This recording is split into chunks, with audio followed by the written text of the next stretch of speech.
Hello and welcome to Ferri Unfiltered, and I'm going to let my guest introduce himself because I think this is the best thing. Just put them in the spot and make them have to talk a wee bit about themselves. So here we go. Who are you and what do you do? I am Leigh-Anne. I'm a member of Ferri Fit, of course. Of course. My job is an early years worker for North Lanarkshire Council, but the reason that I'm on the podcast today is to talk about my dog's Instagram. Yes. This is very jealous of the followers that they have. I am. They're unbelievable. They're unbelievable amount of followers. So that's why I'm here.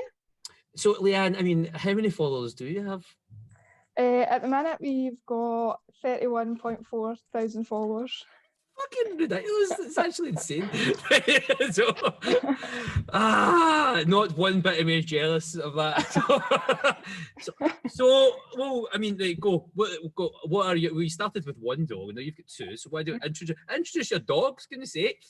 So the first dog that started it off was Brodie. He's a little miniature dachshund known as a sausage dog. And to be honest with you, I started the account for a bit of a laugh. I thought that people on my personal account really would want to see 5 million pictures of my new puppy every day. So I thought I'll just make his on Instagram. They can follow it if they want. If they don't want to, then that's absolutely fine. And then it kind of just went a bit mental. Aye, mate, it did go a bit mental for starting with a laugh. Aye, you know what I mean. So that's brilliant. But when you just said Brodie, what did you start building up to? It just went crazy. It started quite slow, and then big accounts started sharing his picture, and then the followers just kept coming in. At like one point, it was like 1,000 followers a week, and I was just like, "What is going on here? This is mental." I do love it. I know we always bam off being jealous and stuff like that. I do love it because it was so. I love it because it's so natural. That's the thing. Like, I love it in the fact it's just grown naturally. It's not like you've been like pushing it or like buying likes. See, when you see people buying likes, I mean, like I had somebody the other day and it was like, was it last year? And they sat with me and I was having a coffee and they're like, I mean, I could give you a hand with your social media if you want. I mean, like, because I'm at like 10,000 likes now, and I'm like, how 10,000 likes? And then I was like on the page and I clicked on it and it was like J 4.322222 and then J 7.66666 is liking their post, and I'm like, right, okay, this doesn't make Spammers. Spammers. I was like, where you go? But their thing was like, and all of a sudden they were posting a picture and it was getting something like 2 likes. And I was like, right, how have you got 10,000 followers and you're getting 2 likes or stuff like that? So I love it's dead natural. So is it like how, like, so obviously you got to there and then you need to introduce your other dog. Come on, you can't have one. So then, and then Tilda came along. So we were actually on the waiting list for another puppy, and the breeders had posted on their own Instagram that they were trying to rehome one of their dogs, right, which was Tilda. So we decided that we'd go and see her, and she was just really completely different from Brodie. Brodie, if you meet Brodie, he is like a wee dick. He's a wee dick. He loves himself, he's arrogant, he's playful, he's a lovable wee dog, but he's full on. Whereas she was just like a quiet wee soul, she was a gentle wee soul, she didn't bark, she just crawled up to you dead slowly, she was very timid. But she came up and she sat in the knee, and when we went with us, we took a crate in case that she was going to come with us, right, with a wee bed and stuff in it, and she climbed right into it as if, right, I'm ready to go. So we had her for a day, was her settling in. We intended to have her for a longer period of time before we made a decision, but they came in, they got on so well, and then we decided that we were just going to keep her. Oh, God, straight off the bat there. Pals. Oh, see, that's good then. That's good. Aye. See, and it was obviously, if you're obviously watching this on YouTube, you wouldn't be able to see if you're in Spotify or SoundCloud. But Leigh-Anne has a beautiful jumper. with look at that, repping. Where the hell do you get stuff like that? I mean, my mate's got a printing company, but I mean, I don't even know if my mates could print something like that. What? No, it's class, man. Also found obviously the sticker on my coffee machine. Thanks very much for that. Cheers. I'm going to come round to your bit and put a big massive Ferri sticker on your front. This is brilliant. So gradually it's just keeping growing and growing. Obviously, like we've spoke about things that do you find now with the social media, I find it obviously, I think it's so interesting because you're not the face of it at all. And do you get, obviously when you're writing to, like, you just get invited to things now? Because obviously you're getting to a certain level, and I mean, when it becomes over 10,000 followers, you start becoming like an influencer. So like now with that, are you getting companies that are writing to you, sending you things? Like, how's this all going about? So we get some freebies. What do you get? Just depends. So we've had treats, we've had dog clothing, we've had gin, we've had dog trackers. You get gin? Gin. Why did you get gin? For the dog owner to try. The Flora, they sent us a big gift box. And Brodie is a model for a company called Top Pooch. So they do like harnesses and leads and collars. So that's his influencer. He's also a model for a company called Seth Bowes, which do, if you've been on his Instagram, you'll see him, he wears a wee tux. Yeah. So they do tuxes and neckerchiefs and bow ties and bandanas. And they're all like small businesses. There's another company we work with called Snooboos, which is like it's like Espa for dogs instead of like your grooming. Right. So like shampoos and stuff like that. I love this. It is. It's honestly, it's crazy, but I enjoy it. Like, I'm quite a shy person, so like for me, that's like a wee bit of a creative outlet as well. I think it's brilliant. Don't like, take it too seriously. Like, just have a laugh with it, enjoy it. And I think that's a big thing about social media. If you feel that pressure to post or to do blogs or stories, then it takes the enjoyment away from it. 100%. And I think people can see that. When they're looking at your content or they're looking at your stories, and if they see that you're not enjoying it, they'll not enjoy it as much as you. I can 100% agree with you. That's why I love the podcasts. Like, I love them and I love doing social media, but see, the past 2 months, I gradually took myself away from it. And see what you said when you stopped enjoying it. That was my point. I was like, I felt like I was having to post. I was posting for the sake of posting. I was doing videos when I didn't want to do videos. And when I was doing my videos, people were just actually writing to me saying, "You look shard," or "You look," and I was like, "That's not very. Thanks very much." Do you know what I mean? And I was just like, and then like I felt like I started being quite confident with it, to becoming very, very anxious about posting things. And I was worrying what people were thinking. I was wondering what people were doing. And I just took myself away from it and took my way. I done like season 1 of the podcast and stopped. And then I was like, take a wee break. Now that's where I've started getting my pals on my podcast because it's nice and comfortable. So no, I can completely agree with you. And that's obviously you behind the scenes of that, even if you were feeling stuff like that. Have you ever felt like that? But like with everything gradually building up, like, quite overwhelmed with it all or anything like that?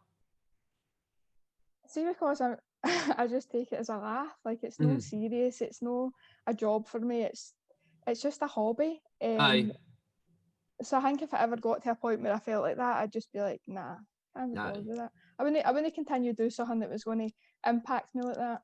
Yeah. And I think that's important because I think with social media, a lot of the time, if you've got a big following, you do feel that pressure. And I get it. I get why people would feel like that. But I also think there's also a pressure to keep up with people who have a big following. Yeah. So if you see somebody with X amount of likes or X amount of views, then you feel like, why have I not got that? Why am I not doing that? And then it's people start deleting posts and posts that they've actually took time to create. They start deleting them because they don't have enough likes or they don't have enough views. And then it becomes quite a negative experience, whereas my experience of social media is it's been so positive. Like, my dog's like a dog model for companies. There's groups that I'm part of for like social occasions, like Scottish Insta dogs, where they do arrange meetups around Scotland for different dogs to come. Amazing.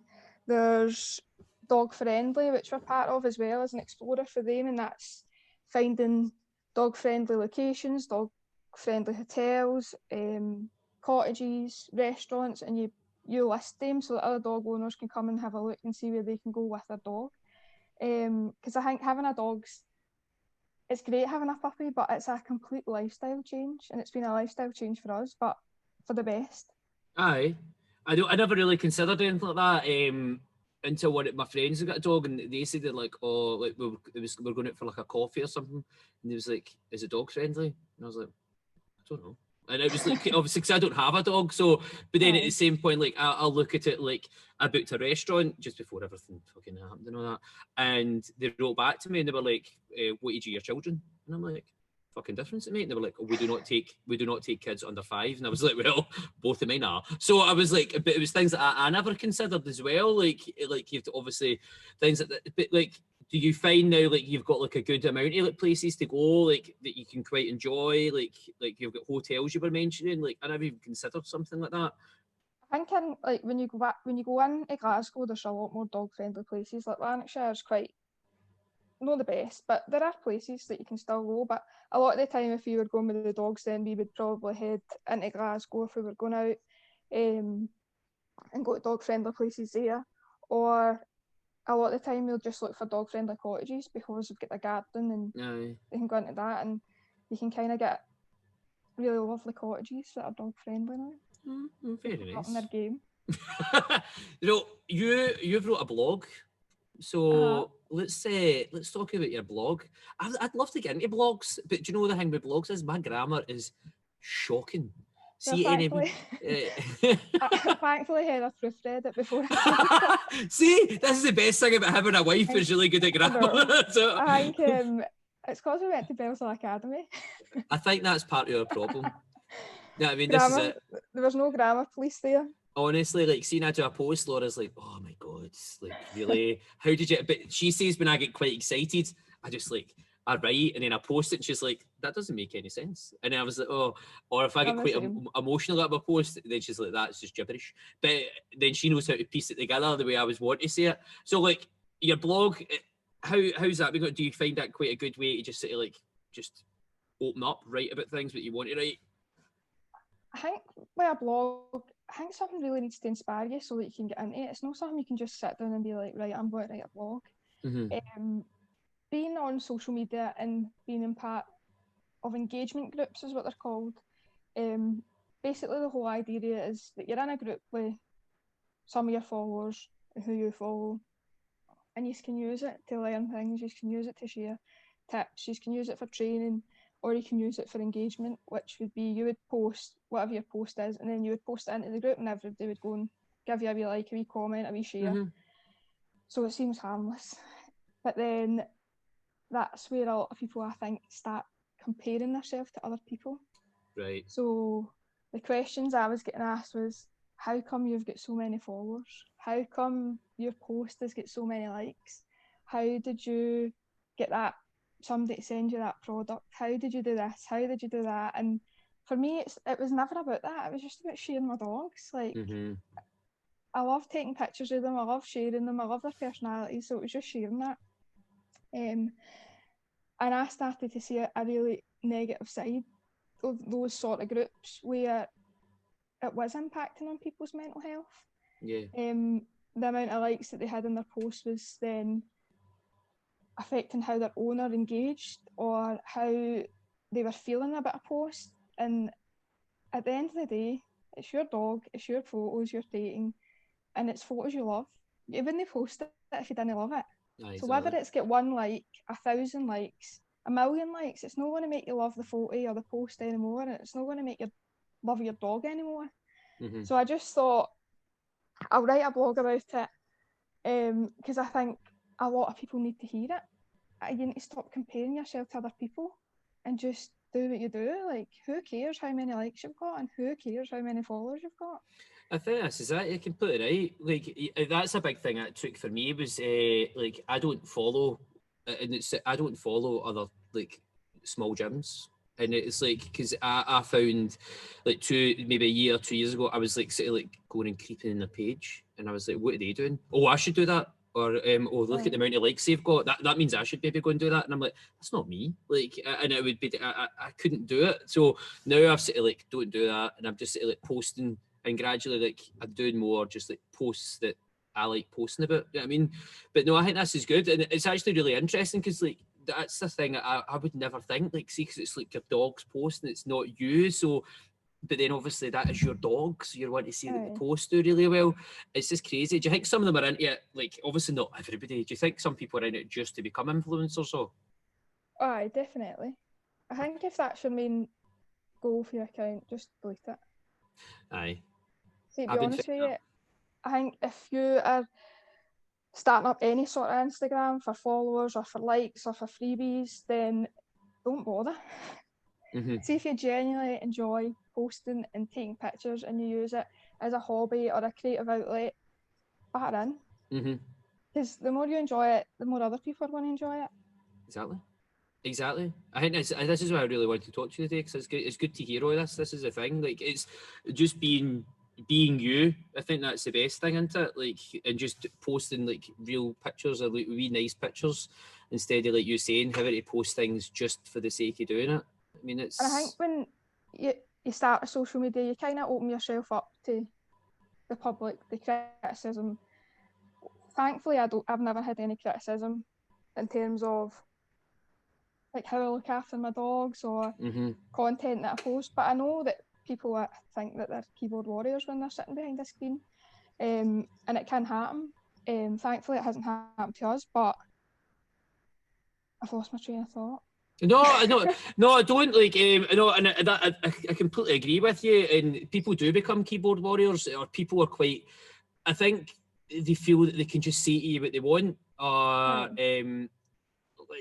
and that's the thing I've found over the years is like when people say things to you, like I don't mind talking and doing Insta stories and talky things, right? But I've had people say to me, "You're just a pure cocky bastard," and I'm like, "No, no, I just enjoy waffling shite and I like, enjoy talking to people. This is my thing. I like doing that, but other people don't like doing that. And I'm like, but that's your thing. Like, you don't enjoy it. You like just posting. That's fine.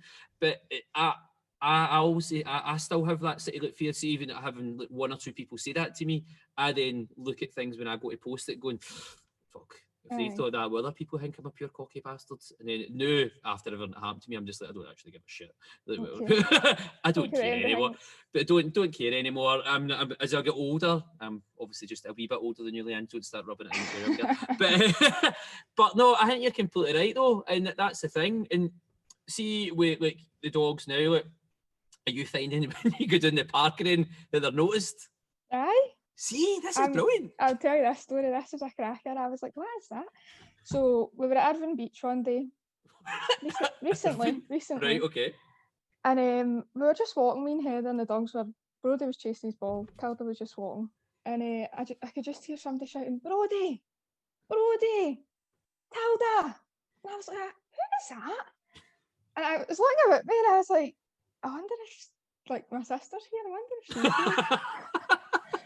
So then I couldn't see anybody. Then I spotted the person shouting on Brodie and Tilda, and it was somebody that follows them on Instagram who's also got dogs. And I was just like, Heather, like that, who the fuck? And I was like, that's wee George's dad. No way, man. Right, so it's funny. Like people stop me and I'm like, is this Brodie? Is this Tilda? And I'm like, yep. And I'm quite a shy person, so so it's about like, oh. Like I'm like, Heather's like, your face is always a picture, like you're so embarrassed about the situation. I'm like, I know, I just sat in the ground to swallow it up. But that's the thing, like, see, I love chatting to people about the dogs, but I am quite a shy person. You need to start selling the hoodies, man. That's what you need to start. This is a wee company called Think Goose. It's a girl who, you send her a picture, she makes a sketch up, and then she prints it on a jumper for you. Mate. How good is that? Mate, that's you. You're only a winner there. You're only a winner. Heather slagged me for this. How? I know. She was like, you are so extra. I was like, just to get back to your work so I can become a full-time dog maw. Dog maw. Do you fancy ever doing more with the dogs? So, like, would you fancy me? Like, obviously, everyone's been doing amazing, and everyone's been building up social media wise. You've got your 2 dog babies, so they're amazing. Have you ever thought, you know what, maybe I could do this as a career? Yes, I have thought about it. Oh. I think I thought about it actually quite a lot, and I spoke to you about this as well. I know, this is why I dropped it in, just to see if you thought any more about it. So... There's part of me that working in early years, I still love my job, and I'm still passionate about my job. And I think to step away from it now, even though it's more challenging than what it's ever been thanks to COVID, I don't know if I'm quite ready to step away from it. But I think, seriously thinking about it, I would love to become a dog walker. Aye. Have my own business, have a dog walker, and then even have a place that's a doggy daycare, a wee cafe in it, that sort of thing. Because some of the doggy daycares are mental. I know, like some of them get like TVs in the wall and all that. Yeah. Like it's. I genuinely love spending time with my dogs. Like, see if I've had a shit day, see if I can just take my dogs a walk. I'm happy. Like, I'm currently in isolation at the minute. Oh, mate. I know, and I was a close contact. I'm fine. Don't worry about me. I know. Catch it through Zoom here. So I've not been allowed to take my dogs a lot, and that's been the hardest part of it. I can cope with like no seeing people for a short period of time, kind of cope with all that, but I think just being out in the fresh air, I think that's a big thing for a lot of people.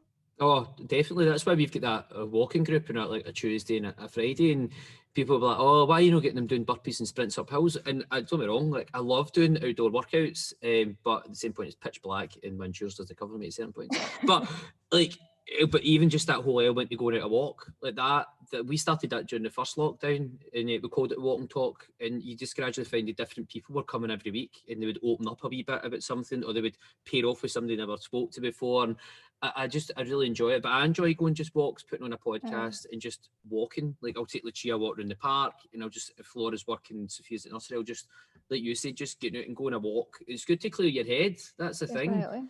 And get you time, just a wee bit of you time. I think this has been probably my hardest year. Like I've struggled a wee bit with my own mental health. And that getting out a walk into the fresh air, or this is like the first time I've really appreciated like exercise for my mental health. Like I've always seen exercise as a weight loss or a fitness, but I've never actually appreciated it for my own mental health until like the last few months. There was a great post about that the other night. I need to try and find you, and there was a guy talking about it, and that's what he was saying, like exactly what you said. People associate fitness with or exercise with, right, I need to lose weight, I need to do this, but then something changes. Something will always change in somebody where they'll start associating it with like a release. They can go and lift and can get away for 30 minutes, an hour, just their own time, like be it walking, running, the gym, anything, so preferably the gym, preferably yours. But like, but do you know what I mean? And that's the thing, that's the release. And it's true though, like, and it's just changing that association. It's like, I suppose it's just the same with like, I'm in a bad mood, I'm going to have a chocolate cake. No, you can enjoy a chocolate cake. We don't just eat one because every time you're raging. So, but it is like, especially like you said, this year has been the most challenging for everybody's mental health. I think even people pretend they're the strongest people in the world, they need to admit, like, it has been hard.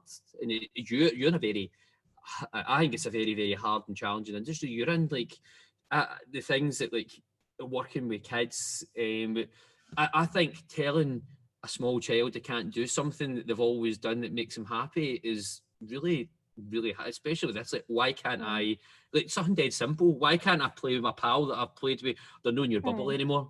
The fuck's a bubble? What do you mean I can't play in my bubble? Do you know what I mean? Like, and that's the thing. Like, it must be really, really tough for that. It is. I've been in this job for 11 years, and this is the hardest I've found my job to be. And it's totally circumstantial, obviously. Like, COVID has just had a knock-on effect to everybody, and kids have been in the house for 4 months, and then they're coming back into an environment where the parents aren't allowed to then come into the building either. And also, you'll know with Sophia, like, having to drop her off at nursery, like, you're not allowed to go into that nursery anymore. Whereas before, like, nursery was a place where it's for families. Like you could come in, you could make sure your child was sitting or playing with their pal or found their pal, but no, that we don't have that. Aye. And I think it's having a big impact on everybody. Totally, and that's the thing. Like even things like the wee Christmas shows and everything like that. It's all like things that you just took for granted. You just took for granted they had a Christmas show. You took for granted that they were going to do certain things, and I suppose everything's been took for granted. And I'm trying to look at it and I try to be as positive as I can with all that. I think everybody will appreciate things a lot more. Like they should appreciate their friends, their family, everything like that. Like you said, like see something like going a walk, like just appreciate the fact that you can get out and go a walk. I mean, is something amazing, because when something like that, which you never thought would just get took away from you, like even if it's a week to 2 weeks, it's quite like, my God, I mean, it's no fair at all. It is, it's hard looking at the same four walls in your house, and I think it's harder. I was actually messaging my friend this because she's isolating as well, and I was saying it's hard when you're in a house and then you have to isolate for other people within your house. So you're isolating to the world already, but then you're isolating for people in your house. Whether that be because they've got their own underlying health conditions or they're just elderly. So then your space becomes very confined, where you can be and what you can do. And that's, I think people underestimate how hard that is. Oh, like that you can put. I remember when Laura had COVID, and then they said to me, if Laura's got it and you come back negative, you'll need to wear a mask about the house, and you'll need to sleep in a different room, and you need to do this for 2 weeks. And I was like, no, I'd rather just get COVID. Like, they're like, no, you don't want to get it. I was like, if it means keeping away from my wife and like no give my wife a kiss goodnight or anything like that, I was like, you can shove it. I was like, I'd rather get it. Do you know what I mean? And that's the thing. And it's like you're saying, it's that whole keeping away for like your mums and dads and that. But obviously we are very fortunate the fact that we both have our partners that we live with. So like we're really quite lucky with that. I mean, living alone must be very, very hard and doing that as well. Yep. Because my mate's like, he's like, I'm going cookie boo in here. And I was like, I know. But it's things like that. It's just like, you always find things like, have you found it like now you're isolating for the 2 weeks, have you thought about maybe like starting more of your blog again, starting writing again? Have you started to fling yourself into these type of things? Well, I've been doing a bit of baking. Oh, I know, your baking's very good, by the way. Very good. I'm trying. I can't get away, so I'm trying to limit that. I've started looking seriously at what a business plan would look like if I was about to start a dog walking business, and what kind of finances I would need, basically what startup costs would be. Just looking a wee bit into that. You'll be fine. You can pick my brain. You can be my mentor. I know. By the way, I'd love to do that one day. You know what I mean? Like, I'm a business mentor. I've got a business mentor. I've got one. He helps me. He's he's a director of different companies and stuff like that. And we've actually just been put on a course, and it's all different businesses, and it's actually so interesting seeing. It's amazing because see, like I'm saying, okay, a hand. Like genuinely, I would, because it's so interesting to see how other businesses like are coping through COVID, or how they started up, or how they're pivoting their business. Like, I don't know if I've seen you the other day, like one of them was a farm, and they're pivoting their business to, they've lost 80% of their business because it was a dairy farm, and now they're pivoting into having luxury like lodges on the farm where they'll do farming experiences. So you could go with like your partner or go with your kid, but it'd be like, you could take your kids away in a farming experience, or if you just want to go there with your partner, you would get like meals in their cafe, restaurant. It's all stuff from their farm, their breakfast there, and it'd all either be delivered to you in the cabin, or you just go there and do it. And you can go about like walks and that about the fields, and everyone's all sort of like isolated to like use and all that. Well, that's really brilliant. Aye, and it was just about how they're having to go, right, where do we pull our money from, and where do we invest it in? And I suppose that's one of the things we've had to do that as a business. You know what I mean? It's like all of a sudden everybody needs their own bit of kit. You're like, what a kick in the balls that is. You know what I mean? So it's like, so it's things like that. But no, like if you were ever thinking about stuff like that, it is really interesting to do, and you'd be fine. You probably wouldn't even need that much money as you think to start up. Oh, just need a wee van. Yeah, exactly, mate. Just getting about. Have a van like mine. It gets used for many uses. I was at a wedding. I was a chauffeur at the weekend in my Saw van. that. Aye, Ferri Fit van's a chauffeur. So, so it's so random. But no, this is really good. Will we dive into some random questions, Leigh-Anne? Will we do Go this? for it. Right, okay, right. So I'm not taking it away, even though it's season 2, we're still running with the same shit, right? But we're going to go for it. So if I had to make you a coffee, because one day we'll be able to sit and have a coffee. Now, you maybe not like coffee. So I've been finding quite a few people don't like it. If I had to make you a hot beverage, what hot beverage would I be making you? Well, if I'm being good, that would be a hot chocolate with skimmed milk. Okay. You don't need to be good, by the way. You can just go like proper into good, this. I would have a hot chocolate with coconut milk. I've not tried that. I've not tried that. That sounds like a game changer. That's a game changer. I'm going to have that day. Bounty-esque. Oh, right. Nice. That's on my list. I'll enjoy to see and ask people these things. Oh, I've not tried that. Oh, I should try that. So I'm making you like a Bounty-esque hot chocolate. Yep. So that's fine. It's our hot drink. Now, Leigh-Anne, do not break my heart here, right? So we're going to go for pizza, right? Oh. Now, right, don't do it, Leigh-Anne. I really like you. Do not do this to me, right? If we're to go and have a pizza, what type of topping would we be getting?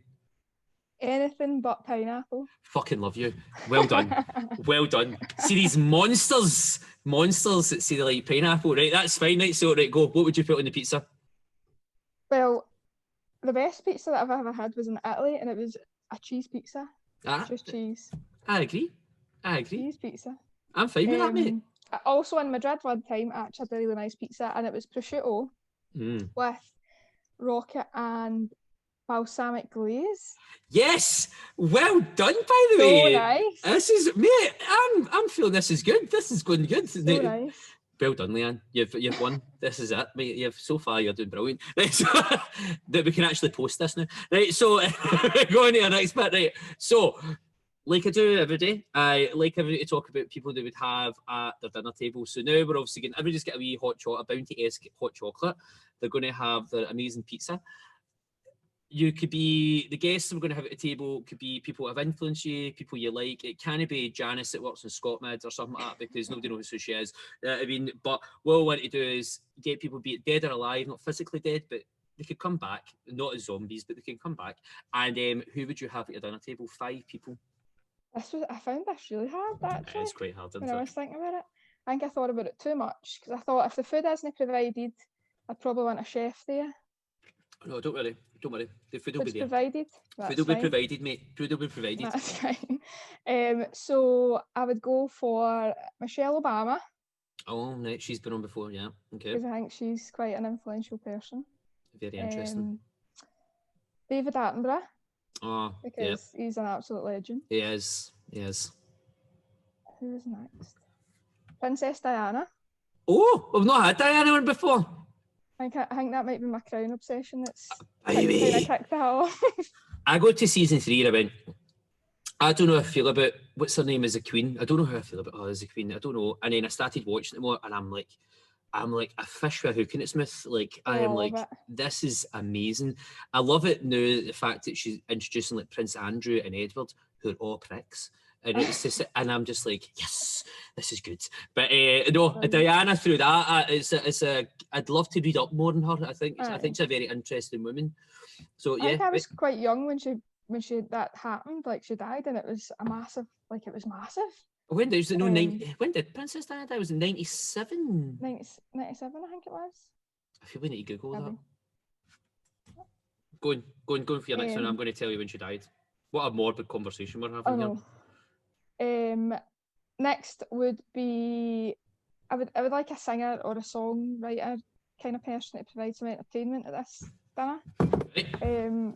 I was going to say my guilty pleasure, but it's really not a guilty pleasure. I'm a 32-year-old woman, but I still love Taylor Swift. Don't care what anybody says. Laura saves all the songs on her Amazon. I just delete them. So it's like Amazon, and she saves them, and I just every time it plays them, Alexa, delete. It was a toss-up between Taylor Swift and Lady Gaga. Lady Gaga, I mean, I think she's pretty cool, man. I liked her in, what was that film she was in? What was it called again? Bradley Cooper. Is that one? Yes, that Bradley Cooper one. What was that called again? A Star Is Born. Star Is Born. That's the one. By the way, Princess Diana died the 31st of August 1997. There we go. Good trivia for you there. There you go, mate. So who have we got? Right, we've got Diana. We have got Michelle Obama. We've got David Attenborough. We've got Taylor Swift. Oh, who's your last one? Well, this is my wild card because I Right. thought this is quite highbrow, and I'm not really a highbrow kind of person. So just for the banter, I would probably invite Kevin Bridges. I go for it, man. I think it'd be a laugh. I think I'd love to go for a pint with him. I think it'd just be amazing. I think it'd be great. I think it'd be a brilliant laugh. Mate, I like this dinner party. I like this one. All right. See, this is it. Mate, see, we're off to a flyer. Now, do you read, Leigh-Anne? Not a lot, but I've read. Okay, right. So, right, okay, we're not going to your nursery teaching stuff where you're going to read, we're going on a bear hunt, which is obviously quite intriguing. We're going to go, right, if you can go between 1 to 5 books, right? So right, I wrote 5 books, down. Right, perfect. I was prepared. See, I like this. So, some of my favourite books are actually the Dan Brown series. I can't pick my favourite, but I quite like that mix of like truth and fiction. Yeah. I find that very intriguing. We talk about Dan Brown, the Da Vinci Code, Angels and Demons, and yeah, right, okay. Yep, that one. A book that a friend sent me recently, which is it's a short story, but it's a beautiful book. It's called The Boy, the Mole, the Fox and the Horse. Right. It's about how these four form a friendship. And it's about courage. And it's such a lovely story. Is it like a short story? It's a short story. Kids could read it, adults could read it. It's got lovely pictures in it as well, but it's a great book. I want you to WhatsApp me that after this. I'm going to buy that. I love stuff like this. I will buy it for you. No, I don't want you to buy it for me. I'll get it. Don't know. No, that's a cool one. That's how we pay it forward book. Pay it forward. The other one that I've read recently was The Things You Can See Only When You Slow Down. Yes, it is so good. That is one of my favourite books. It's the monk that wrote it. Aye, I'm a person that doesn't. I very rarely slow down. I'm always run a bit mental, and I think that was just a great book to kind of bring me back to chilling out a bit and looking after myself. You do. Laura got me that when I came out of hospital. And it really, just couldn't focus on anything. And she's like, just keep it beside your bed. And every night when I was going to bed, I'd maybe go, oh, why has this happened to me? Or blah, blah, blah. And I'd open the page and all of a sudden it just seemed to answer my questions. And it's amazing. Well done, mate. Well done. So far, we're having a great date, Leigh-Anne. We're having lovely pizza. Good book, mate. This is good. Right, go. What's the next one? This is a cookbook actually, because I obviously like. This is fine. And one of my favourite books is the Great British Bake Off book, which was the very first one, and it's like teaches you all the basics, everything you need to know. Really? A cake. So honestly, it's in my shelf. It's falling apart. The spines fell off it. Like it is honestly, it's my favourite book, and it shows. And then the last book I've went for, I can't miss out any kids' book, so. The Gruffalo is a favourite, I think, most people. But the Scottish Gruffalo, the Glasgow Gruffalo, the Elaine C. Smith version. Yeah, that version is definitely up there. I love this, mate. Mate, this is great. This is brilliant. This is what I love about this. So this was a random one that came up, and it was basically on one of the podcasts, and we were talking, and that's what you brought up was when I said the books, and we started talking about books, and it came in like 5 books, blah blah blah, and you were just like, I never ever thought about that. And when we got off the podcast, they were saying, I wish you told me more. I've got like a big bundle of them. I would have loved to share more. And then gradually, as you talk to different people, like everybody tells me different ones. Like I love the fact it's like a cookbook, it's like a kid's book and stuff like that. Because it's great. Because then anybody listening can go, oh, actually, I never thought about it. Oh, I'd maybe get that. Like I'm already going to get that for Sophia. Like I love that. She loves the Bake Off. Like she'll sit and watch that, and it's something like she loves baking. So see the cookies you dropped off at my bit, my god, you should have seen this. We're already going to bake them again. Like we have to put these for bake these for Christmas Eve so Santa can get one. Perfect. So